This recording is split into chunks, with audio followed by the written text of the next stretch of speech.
नमस्कार, मैं हूं मनोज बनू। आप देख रहे हैं आंकड़े हमारे फैसला आपका। जब से वोटर लिस्ट के विशेष गहन पुनरीक्षण का काम शुरू हुआ, तब से इसे लेकर सियासत हो रही है। कभी चुनाव आयोग पर विपक्ष हमलावर है, तो कभी मोदी सरकार पर। लेकिन इन सब के बीच एसआईआर के दूसरे चरण के दौरान बीएलओ की जो मौत हो रही हैं, आत्महत्याओं के मामले सामने आ रहे हैं, वो गंभीर सवाल भी खड़े कर रहे हैं। पीड़ित परिवार का आरोप है कि काम का प्रेशर, लगातार घंटों तक काम करना, अधिकारियों का दबाव झेलना, तबीयत खराब होने के बावजूद कोई सुनवाई नहीं होना, बीमारी की हालत में भी काम करने का दबाव, इन वजहों से बीएलओ की मौत हो रही है। तो कुछ दबाव ना सह पाने के कारण आत्महत्या भी कर रहे हैं। सवाल उठाना जरूरी होता है कि क्या एसआईआर सरदर्द बन गया है? रिपोर्ट देखिए।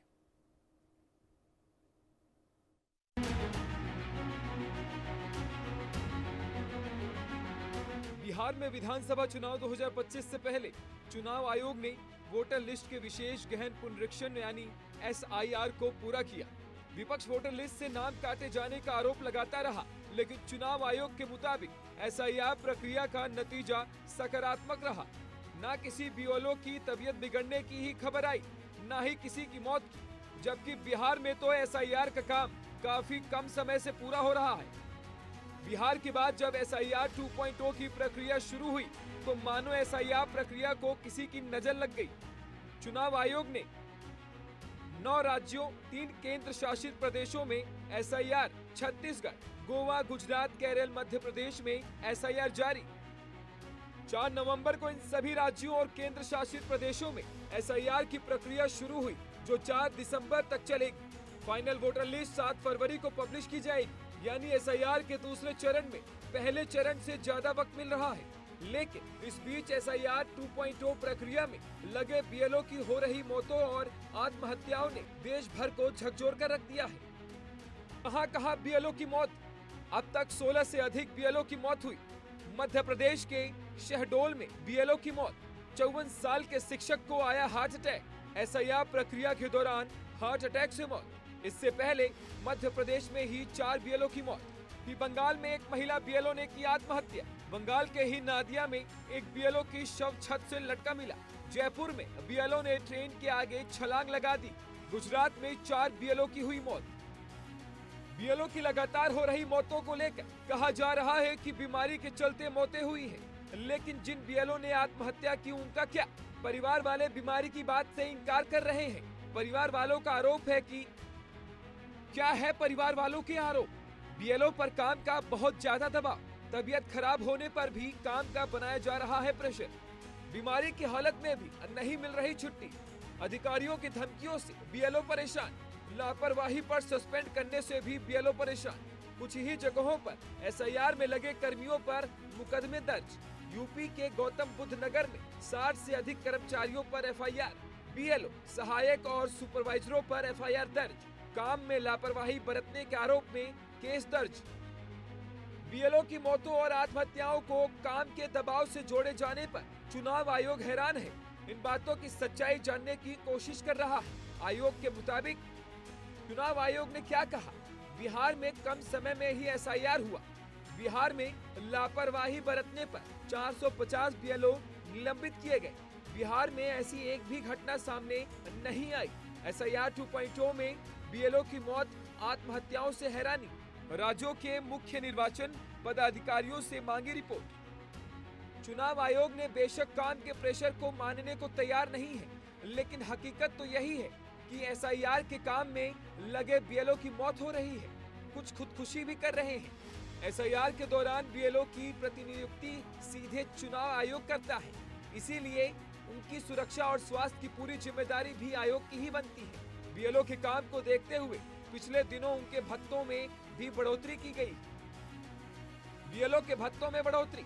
आयोग ने की भत्तों में 2 गुने की बढ़ोतरी। पहले 6,000 रुपए सालाना मिलते थे, अब बढ़ाकर 12,000 रुपए कर दिए गए। एसआईआर के दौरान पहले 2,000 अतिरिक्त मानदेय था, अब बढ़ाकर 6,000 रुपए किया गया। दक्षता बढ़ाने के लिए आयोग ने बड़ी संख्या बीएलओ को दिल्ली बुलाया। दिल्ली में बीएलओ को आयोग ने दिया प्रशिक्षण। इसी बीच एसआईआर को लेकर विरोध भी जारी है। अब झारखंड के स्वास्थ्य मंत्री इरफान अंसारी ने एसआईआर को लेकर विवादित बयान दे दिया। तो एसआईआर को लेकर पूरे देश में चर्चा चल रही है। इस पर कई तरह के लोग सवाल उठा रहे हैं, राजनीतिक पार्टी, राजनेता सवाल उठा रहे हैं। वहीं कई लोग इस बात का जिक्र भी कर रहे हैं कि बेहतर है। इसीलिए हम इस मुद्दे को लेकर जनता के बीच गए, वहां जाकर लोगों से राय जानने की कोशिश की और जो राय निकल कर आई वो आपके सामने। जो पहला सवाल अपने सर्वे में पूछा वो आपके टीवी स्क्रीन पर। पहला सवाल था कि विशेष गहन पुनरीक्षण के दौरान कई बीएलओ की मौत हो चुकी है, आप क्या मानते हैं? 14% लोगों ने कहा कि तबीयत बिगड़ने के कारण ऐसा हुआ। 46% लोगों ने कहा क्षमता से अधिक काम कराया गया इसलिए ऐसा हुआ। 24% लोगों ने कहा मेडिकल सुविधा नहीं मिल पाई इसलिए ऐसा हुआ और 16% लोग इस पर कुछ भी कहना नहीं चाहते थे। सर्वे का एक और सवाल, नोएडा में बीएलओ ड्यूटी से परेशान होकर 2 दिनों में शिक्षिकाओं ने इस्तीफा दे दिया, आपकी राय क्या है? 34% लोगों ने कहा काम का प्रेशर था इसलिए ऐसा किया गया। 28% लोगों ने तनाव नहीं झेल सकी ये दोनों टीचर, दोनों शिक्षक, इसलिए ऐसा किया। और 22% लोगों ने कहा कि घर की जिम्मेदारी में बाधा आ रही थी इसलिए ऐसा हुआ होगा। 16% इस पर कुछ भी कहना नहीं चाहते थे। सर्वे का एक और सवाल, क्या एसआईआर 2.0 के लिए चुनाव आयोग की तैयारी अधूरी है, समय कम है? 56% लोगों ने हाँ कहा है, 42% लोगों ने ना कहा है और 2% इस पर कुछ भी नहीं कहना चाहते। विस्तार से चर्चा करेंगे, समझने की कोशिश करेंगे। एक बार परिचय करा देना चाहता हूं, टीआर अमर भाटी जो कि खुद एक बीएलओ हैं, मेरे साथ मौजूद हैं। प्रवीण कुमार जिला अध्यक्ष अध्यापक संघ मेरे साथ मौजूद हैं। चंद्रमोहन शर्मा मेरे साथ मौजूद होंगे जो कि प्रवक्ता कांग्रेस होंगे। शुभेंदु शेखर अवस्थी प्रवक्ता बीजेपी मेरे साथ होंगे और पूर्व मुख्य चुनाव आयुक्त ओपी रावत साहब मेरे साथ मौजूद होंगे। सबसे पहले एक बार हम मर्म समझने की कोशिश कर लेते हैं कि आखिर बीएलओ का दर्द क्या है, बीएलओ का मर्म क्या है, उनकी परेशानी क्या है। मेरे साथ अमर भाटी हैं।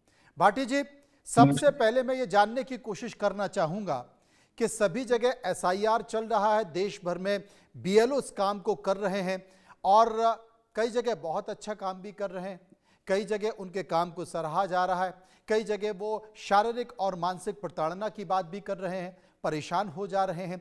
आखिर बीएलओ को असली परेशानी है क्या, जरा बताएं। नमस्कार सर। जी सर, हम सभी शिक्षक निर्वाचन विभाग द्वारा सौंपी गई बीएलओ ड्यूटी को पूर्ण निष्ठा से निभाते रहे, आज से नहीं पहले से ही।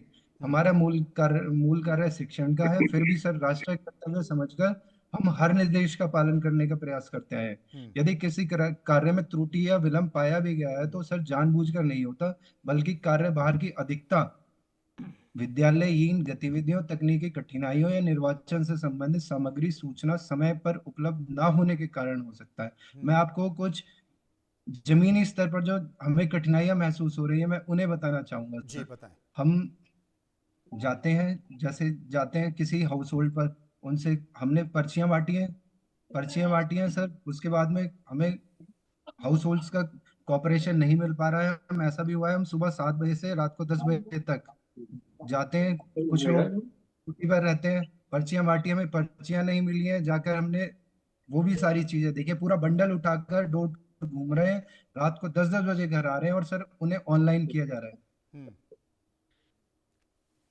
इसके अलावा जितने भी जी सर, घर घर में सत्यापन किया जाए, तकनीकी ऐप का भी हम पूरी समस्याओं से जनसंख्या का पूरा डेटा जो है सारा का सारा सर, हम तकनीकी ऐप भी झेल रहे हैं, नेटवर्क नहीं आ रहा है दूर क्षेत्र में। बोलिए जी सर। और ऐसा भी है सर, गांव के एरिया में बहुत सारे लोग किराएदार के रूप में आए हुए थे, रेंट पर आए थे, रेंट पर निकल गए हैं, उन्हें ट्रेस करना हमारे लिए बहुत मुश्किल हो रखा है। उन्हें जाते हैं हम सर, किसी एक बिल्डिंग में 40-40 कमरे बने हुए हैं, किराएदार निकल गए हैं यहाँ सर, उन्हें ट्रेस करना बहुत मुश्किल है। उसके बाद भी सर विभागीय कार्रवाई की जा रही है। 60 बीएलओ पर एफआईआर दर्ज हो चुकी है, 7 सुपरवाइजर पर एफआईआर हो चुकी है। उसके बाद भी बहुत सारे बीएलओ को सर ये बड़ी इसमें परेशानी है। उनके अमर भाटी बोल भी नहीं पा रहे, जो बीएलओ की जो तकलीफ है, परेशानी है, वो बोल भी नहीं पा रहे।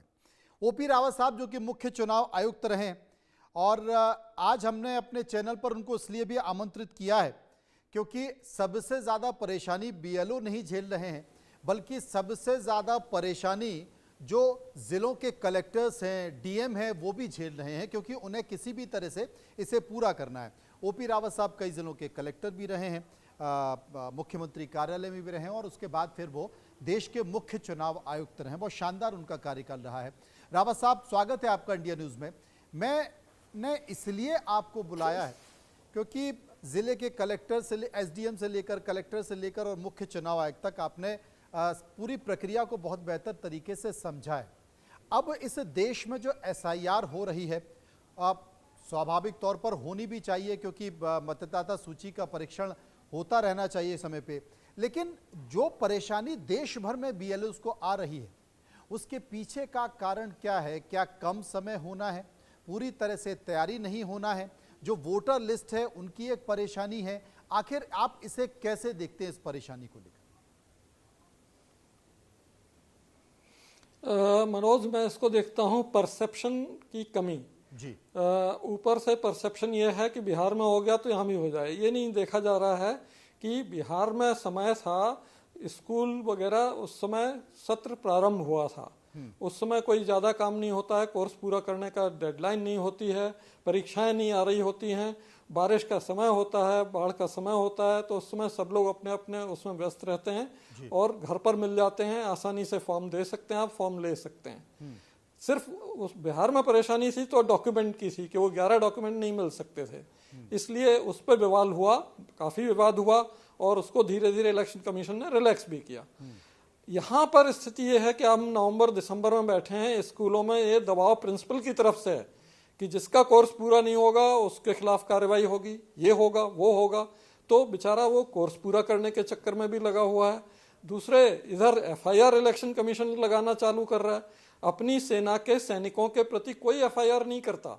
अपने को, अपने सेना के लोगों को मनोबल बढ़ाना है, उनको ज़्यादा से ज़्यादा प्रशिक्षित करना है, ज़्यादा से ज़्यादा स्किल्स देना है, ज़्यादा से ज़्यादा उन्हें सहूलियत देना है, ज़्यादा से ज़्यादा उन्हें सहयोग देने वाले लोगों को दिलवाना है। जैसे यहाँ मध्य प्रदेश में मैंने देखा कि बीएलओ इतनी कर्मठता से काम कर रहे हैं कि उस एक लेडी बीएलओ की माँ की डेथ हुई सुबह और दोपहर बाद वो अपने काम पे आ गई कि सर अब क्या करें, मृत्यु हो गई लेकिन हमें काम तो करना है क्योंकि लक्ष्य है हमारा पूरा। तो जब इतने कमिटमेंट के साथ जो काम करते हैं उनको आप सस्पेंड करो, एफआईआर करो, ये सब करके टेरर फैलाओ, ये अच्छा नहीं है। अच्छा ये होगा कि उनकी समस्या समझी जाए, उन्हें जाना जाए और उनको दूर करने का प्रयास किया जाए। और इसके लिए मैं तारीफ करूंगा सीईओ मध्य प्रदेश की जी। उन्होंने देखा कि जब 2003 की मतदाता सूची निकालने में कैप्चा वाली कठिनाई आ रही है और कैप्चा आता ही नहीं है, तो उन्होंने कैप्चा तुरंत हटा दिया। आप देखिए उससे इतना आसान हुआ कि 2 दिन में उनके 15-16% फॉर्म बढ़ गए। तो कोशिश ये करनी चाहिए कि कैरेट एंड स्टिक के बजाय कि डंडे मारेंगे हम, एफआईआर करेंगे हम और जो जल्दी कर देगा उसको हम इनाम देंगे, इसकी जगह क्या कठिनाई है जमीन पर जाके ये देख लें जो मशीनरी है और उस कठिनाई को दूर करने के लिए जो भी आवश्यक कदम हो तुरंत उठा लें। और अभी भी हफ्ता भर है, हफ्ता 10 दिन है जिसमें काम पूरा हो सकता है, क्योंकि कमिटमेंट बीएलओज का है। ये फील्ड के अधिकारी अगर ये कर लेते हैं तो ये काम भी बिल्कुल पूरा हो जाएगा। बड़ी अजीब सी बात यहाँ पर कर रहे थे बीएलओ, हमारे साथ भाटी बने हुए थे, उनका ये कहना है कि एक तो हम जो पेपर्स हैं, जो फॉर्म है वो लेकर लगातार कई जगह पर जा रहे हैं, वहाँ पर हमको लोग नहीं मिल पा रहे, एक एक कमरे में 40-40 लोगों के पते डले हुए हैं और हम वहाँ पहुँचते हैं तो पता चलता है कि वो किराएदार अब है ही नहीं है। इसके साथ साथ हम अगर किसी को पर्चा देकर आ भी रहे हैं, वो पर्चा भर रहा है तो आधा अधूरा पर्चा हमको दे रहा है, वो वापस आकर घर आकर हमको उसका पर्चा भरना पड़ रहा है, फिर हम इंटरनेट के जरिए उसको अपलोड कर रहे हैं तो इंटरनेट की परेशानी आ रही है।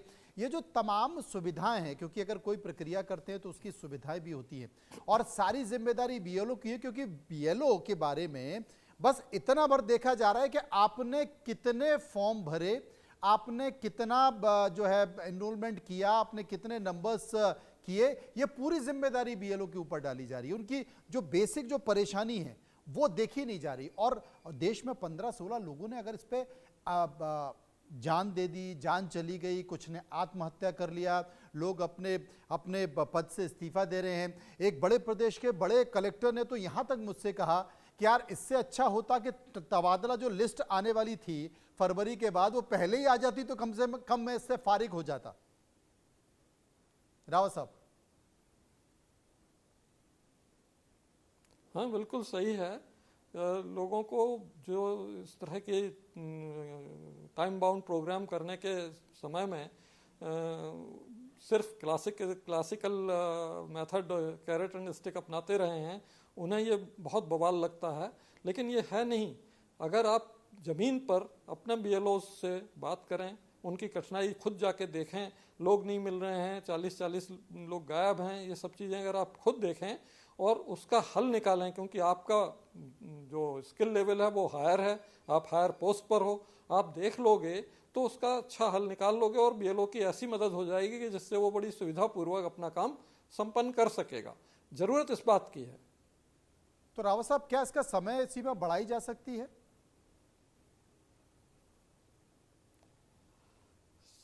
बढ़ाने को तो बढ़ाई जा सकती है, लेकिन मुझे नहीं लगता कि समय सीमा बढ़ाना कोई इसका इलाज है। इसका इलाज है कि इंटरनेट सही मिल रहा हो उन्हें, उसमें कोई अड़चन नहीं आ रही हो, जो लोग नहीं मिल पा रहे हैं उनके मिलने के लिए कुछ उनको असिस्टेंस दी जाए कि भाई एक दूसरा आदमी चला जाए और फ़ोन कर लें। कई तरह की चीज़ें हैं। दूसरे जो अपलोड करने में उन्हें कठिनाई आ रही है, उसके लिए भी देखा जाए कि उनको अपलोड करने की जो डिजिटलाइजेशन की सुविधा है वो अच्छी है, फंक्शनल है। ये सब चीज़ें देख लें और ये सब चीज़ें सहूलियत वाली कर दें तो हमारे ख्याल से बीएलओ अपना काम समय सीमा में पूरा कर लेंगे। अभी भी टाइम है, अभी भी समय है। अवस्थी जी जो कि भारतीय जनता पार्टी से मेरे साथ जुड़े हुए हैं, अवस्थी जी, निश्चित तौर पर इसमें कोई शक नहीं है, मतदाता सूची अपडेट होनी चाहिए और बहुत लंबे समय से इसकी दरकार भी थी, क्योंकि एक राजनीतिक मुद्दा बना रहता है कि साहब इस देश में बहुत सारे विदेशी नागरिक आ रहे हैं, वो रह रहे हैं, इधर से उधर घूम रहे हैं। मेरा जहाँ तक अनुभव है, जो भी अनुभव है, वो मेरा मानना है कि आप कितनी भी अपडेट कर लें वो तो आते जाते रहेंगे, आप कुछ नहीं कर सकते। इतना बड़ा देश है, इस देश की बहुत सारी सीमा है। लेकिन बावजूद जो परेशानी इस वक्त हमारे सिपाही, जो कि सरकारी सिपाही कहते हैं, वो आपकी मतदाता सूची को भी अपडेट करते हैं, वो पोलियो की ड्रॉप भी पिलाते हैं, वो जन जागरण अभियान भी करते हैं, वो मिड डे मील में जो कुपोषण के बच्चे हैं उनको खाना भी खिलाते हैं। इसके साथ साथ आप ग्रामीण परिवेश में चले जाओ तो वहाँ पर बच्चों को पढ़ाने का भी काम करते हैं। बहुत अच्छी बात कही रावत साहब ने कि ये समय चल रहा है, ये बच्चों के एग्ज़ाम का समय चलना है। अब वहाँ पर उनको अपना रिजल्ट भी सुधारना है और आपके एसआईआर का, जिसे सर दर्द भी कहा जा रहा है, उसके फॉर्म भी भरवाने हैं। तो बड़ी परेशानी आ रही है, व्यवहारिक नहीं लगता है। देखिए, पहला तो ये आपने माना और सभी लोग जो सिंसियर लोग हैं इस भारत में वो चाहते हैं कि एसआईआर बहुत सीरियस नोट पे हो, इसमें कोई डाउट नहीं है।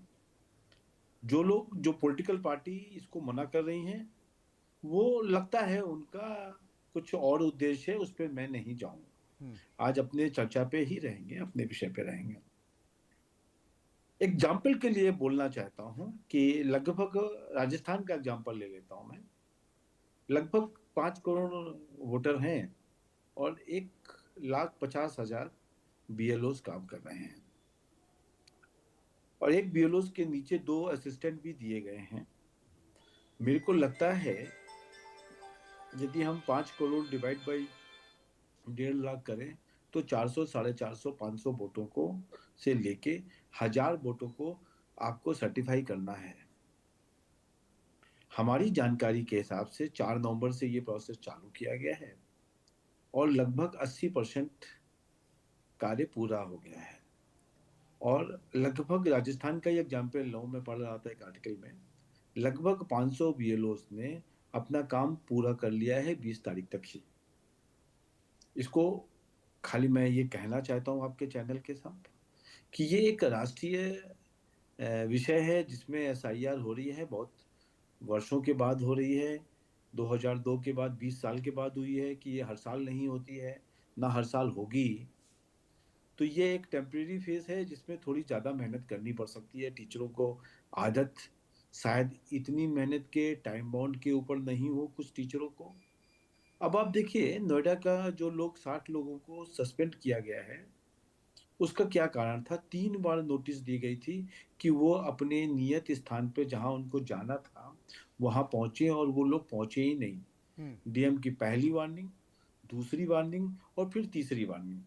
3 बार गए तो उन्होंने खाली एक कुछ लोगों ने तीसरे बार में जब देखा कि कोई और रास्ता नहीं निकल रहा है तो झूठा मेडिकल भी लगाया। जो उन्होंने चेक किया तो पता लगा कि वो गलत मेडिकल लगाया गया है। तो क्या ऐसी मेडिकल लगाने वाले लोग, सरकारी टीचर्स या कोई और लोग, जो लोग इसमें काम कर रहे हैं, क्या उनके ऊपर एक्शन डीएम ना ले? और यदि डीएम एक्शन ले रहा है जिसकी 3 वार्निंग देने के बाद भी वो अपने स्थानों पे नहीं गए हैं, तो कौन काम कराएगा? प्रेशर तो है, थोड़ा प्रेशर भी रहेगा, पर अभी भी समय है। मैं फिर से कहता हूँ कि इतने लोगों के, मैं खाली एक राजस्थान का एग्जाम्पल दिया जिसमें अभी भी समय है। 1,50,000 आपने कहा, आपने जिक्र भी किया कि अगर गलत जानकारी देंगे, झूठी जानकारी देंगे, आपको जो काम सौंपा गया है वो नहीं करेंगे तो स्वाभाविक तौर पर आपके खिलाफ और कार्रवाई ऐसे होगी। कुछ चंद्रमोहन जी लोगों मेरे ने, साथ मौजूद हैं। चंद्रमोहन इसमें जी, एक और चीज, राहुल एक गांधी चीज कहते हैं सुधार नहीं है, ये थोपा गया जुर्म है, क्यों?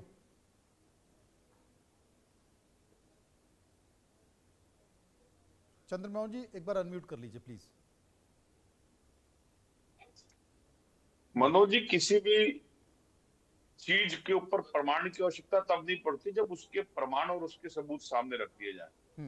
अगर ब्राजील की मॉडल के 500 से ज्यादा एक बूथ के अंदर फोटो लगी हो और एक घर के अंदर 500 वोटरों के नाम डले हो और उसके वो सबूतों के साथ जो सबूत प्रेजेंट करे जाए विपक्ष के एलओपी के द्वारा, उसका जवाब चुनाव आयोग ना दे, उसका जवाब भारतीय जनता पार्टी जो राजनीतिक पार्टी है वो दे, तो फिर कहीं ना कहीं दाल में काला वो साबित होता है। एसआईआर का विरोध नहीं है, एसआईआर की जो प्रणाली है उसका विरोध है। विरोध इस बात का है कि एकाएक ऐसा क्या सूझा जिसके ऊपर एसआईआर के ऊपर जाना पड़ गया।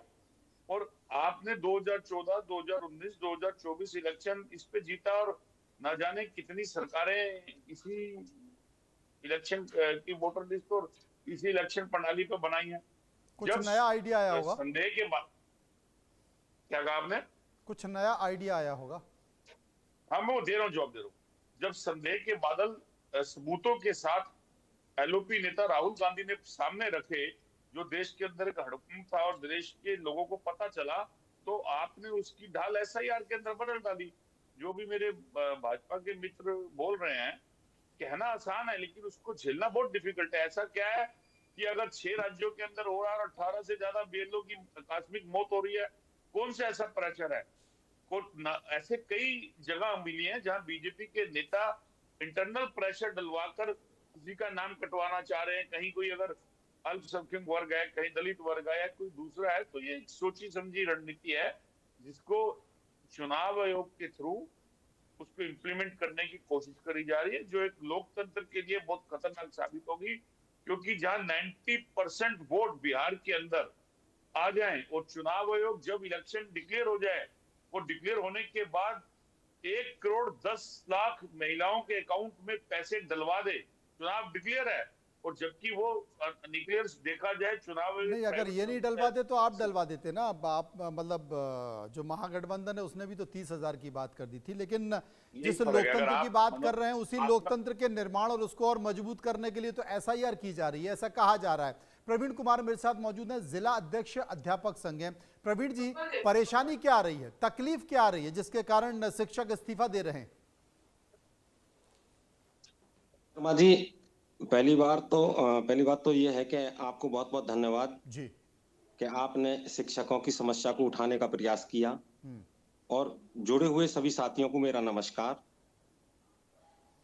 देखिए, 2 बातें हैं। हम अध्यापक का काम था विद्यालय में पढ़ाना। 4 दिसंबर को निपुण लक्ष्य हासिल करना है, असेसमेंट होना है। 28 नवंबर से परीक्षा चालू है। अच्छा। ऐसी कौन सी आफत आ गई या ऐसी कौन सी व्यवस्था खराब हो रही थी, जो काम 3 साल में होना था वो कार्य आप 1 महीने में पूरे दबाव के साथ करा रहे हो। दबाव के साथ कार्य होता नहीं है, उसमें फिर गलतियां भी होती हैं। इसमें समय देना चाहिए था। हम कार्य करने के लिए मना नहीं कर रहे। आज जो हमारे अध्यापक इस्तीफा दे रहे हैं, अपने पद का त्याग कर रहे हैं, उनकी भी समस्या है, उनको समझना चाहिए था।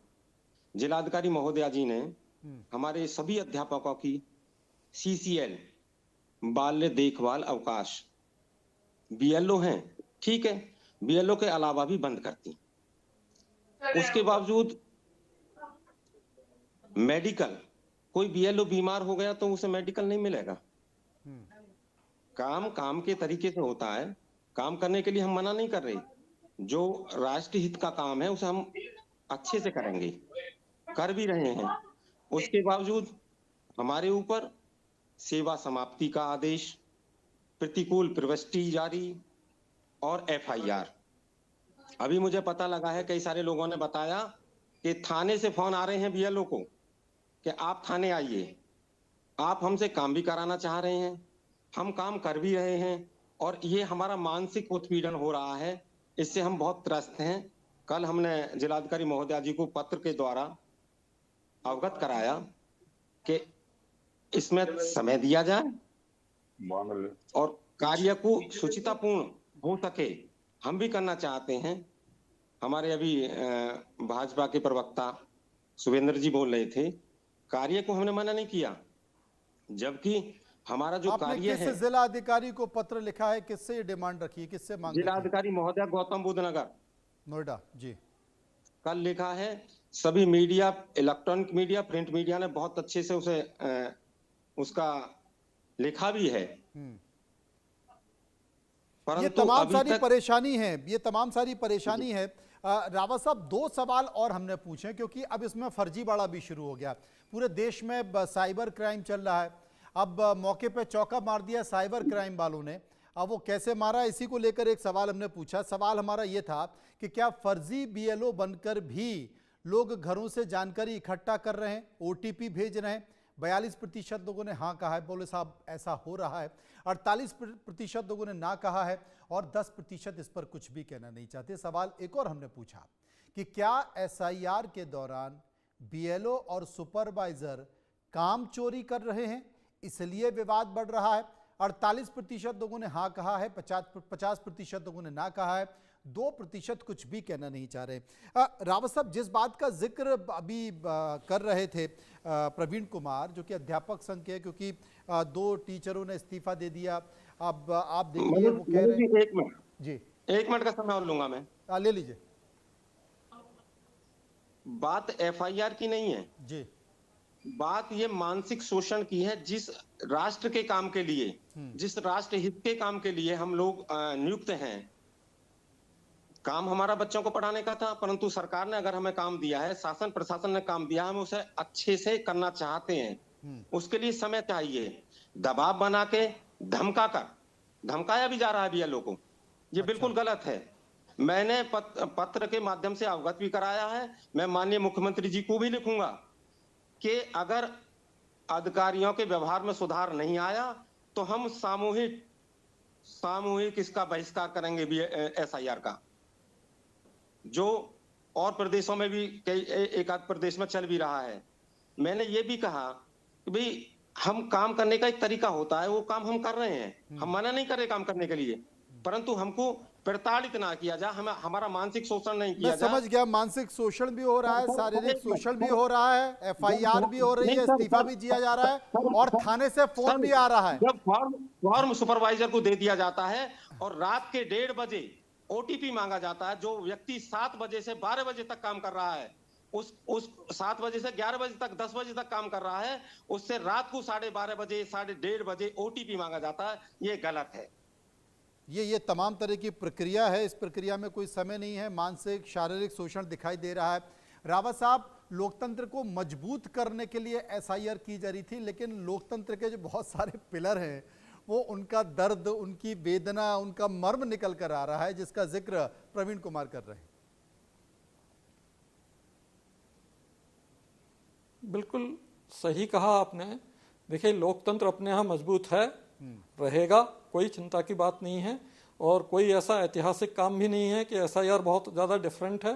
बिल्कुल वैसा ही है जैसा हमेशा होता रहा है, और अपने यहाँ 8 बार हो चुका है अपने देश में जी। तो ऐसे में सिर्फ समय, परिस्थितियाँ और जो बीएलओ और जो दूसरे सुपरवाइजर, टीचर्स, ये लोग हैं, इनकी जो परिस्थितियां हैं कि इस समय उनके ऊपर कौन कौन से दबाव हैं, उन सबको देख के, उनकी टेक्निकल एक्सपर्टीज को देख के, उस कमी को पूरा करने के लिए, वो स्किल उन्हें देने के लिए, नेटवर्क की जो दिक्कतें हैं उनके लिए, और जो आप साइबर फ्रॉड कह रहे हैं, ऐसे लोगों पर अंकुश लगाने के लिए प्रशासन को कर्मठ होना चाहिए, पूरी तरह से सतर्क होना चाहिए और एक्शन लेना चाहिए।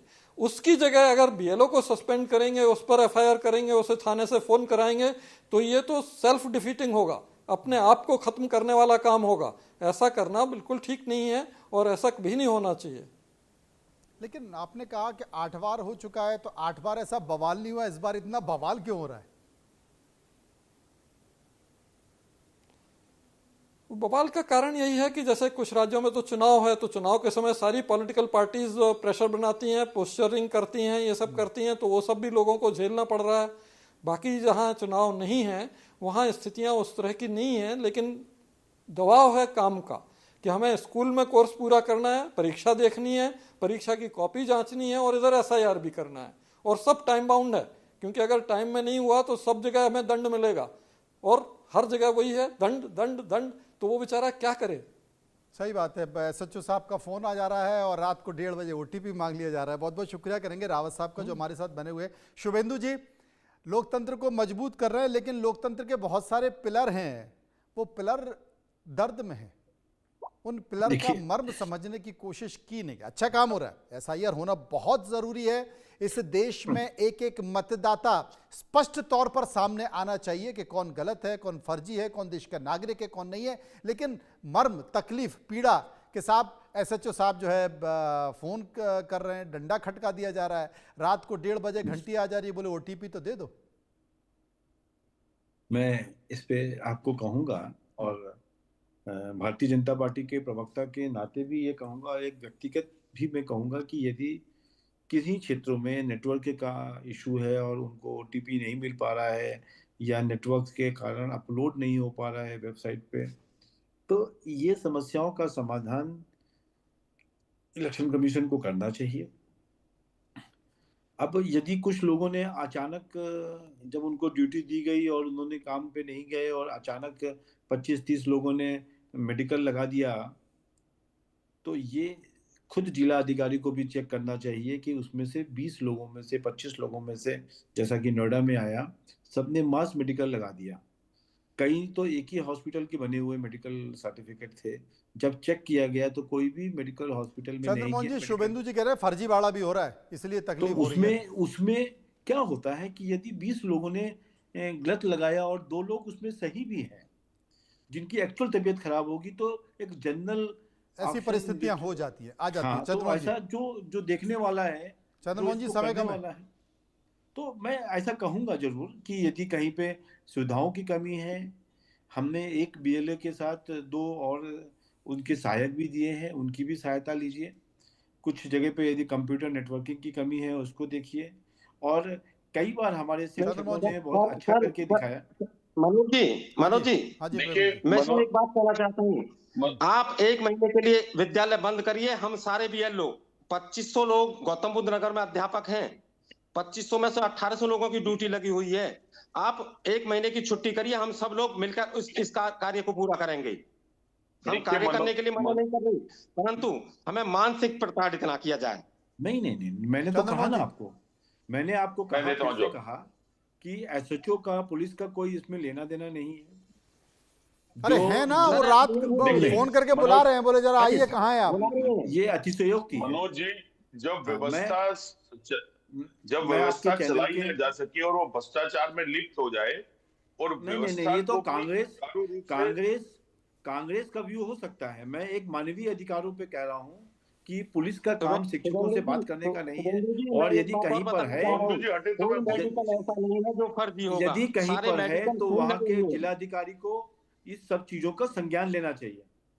और यहाँ के शिक्षकों से मेरा अनुरोध है कि जैसा कल पत्र दिया है, जिलाधिकारी से मिलकर उन सब चीजों को नियत करें, ठीक करें। चंद्रमोहन जी क्या ये करने वाले हैं हड़बड़ाहट, इनके दर्द को और संभल सुबोधु कर? जी हड़बड़ाहट नहीं, क्यों एसआईआर के ऊपर इतनी हड़बड़ाहट क्यों? क्या कारण है कि इतनी जल्दबाजी करना?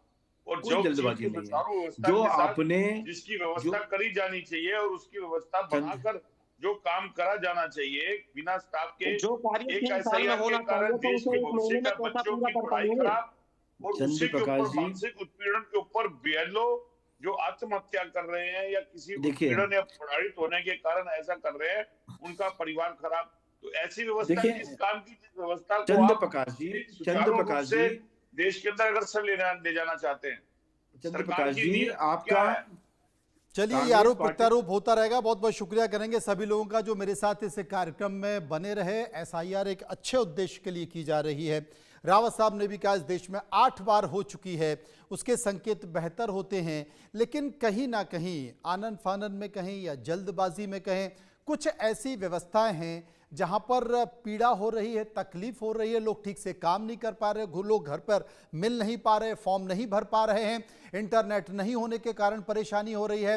रात को कर्मचारियों को 1:30 बजे, 2 बजे, 12 बजे ओटीपी मांगा जा रहा है, जिसका जिक्र प्रवीण कुमार कर रहे हैं। लेकिन यहाँ दबाव सिर्फ बीएलओ पर नहीं है, यहाँ पर नायब तहसीलदार, तहसीलदार, एसडीएम और डीएम के ऊपर भी दबाव है, क्योंकि उनको भी जवाब देना है। एक टाइम फ्रेम है, उस टाइम फ्रेम में आपको ये करना है। उम्मीद करते हैं कि सब कुछ बेहतर तरीके से हो जाएगा। प्रशासन, सरकार इन तकलीफों को समझेंगे जिसका जिक्र प्रवीण कुमार कर रहे थे, और बहुत सारी तस्वीरें निकल कर आ रही हैं। लेकिन इस पर राजनीति भी हो रही है, वो होती रहती है, उससे कोई फर्क नहीं पड़ता। फिलहाल बहुत बहुत शुक्रिया करेंगे। इस मुद्दे पर आगे बढ़ते हैं और बात करते हैं कुछ तेज रफ्तार खबरों की। अयोध्या में प्रधान